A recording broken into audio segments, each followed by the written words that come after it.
Hi there, welcome back here. In the last lecture, we have been talking again about the moving of the values. We have returned the value and we have reassigned the value to the message variable.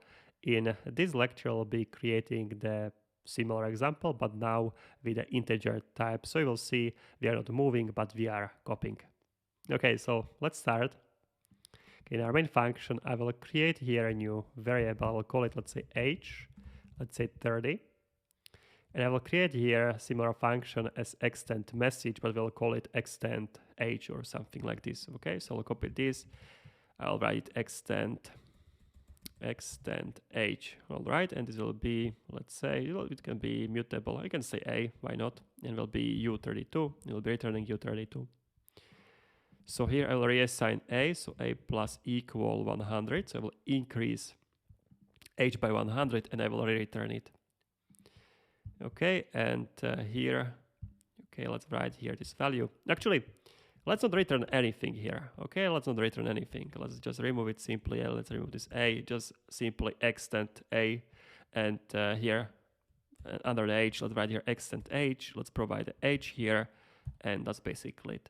So what's happening now? We're just copying values on the stack. So after the extend message is finished, the age is still existing on the stack. So we can simply print line here. So we can print line here, print line here age, and it was not moved, it was copied. Okay, not as with the message. With the message, when it's get into the extend message, it's copied. All right, it's moved. It's not copied. So here message, you can see when I will remove the let message. Here message was moved into the extend message, and extend message is responsible now for the message.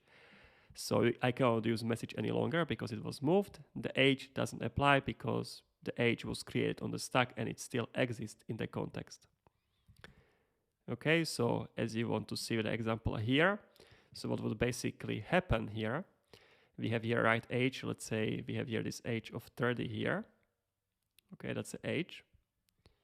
When we are going to the next function, we are doing some stuff here, we are doing some operations, but after the function is done, we are returning back here. Okay, so after the function is done, we are returning back here.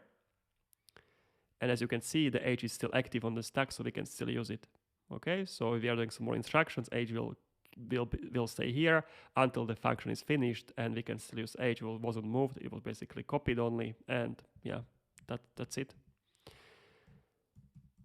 Alright guys, so that's gonna be it. I will just return it back as it was so we can still use the message, and in the next lecture I will show you references, so how we can mutate a value without moving it.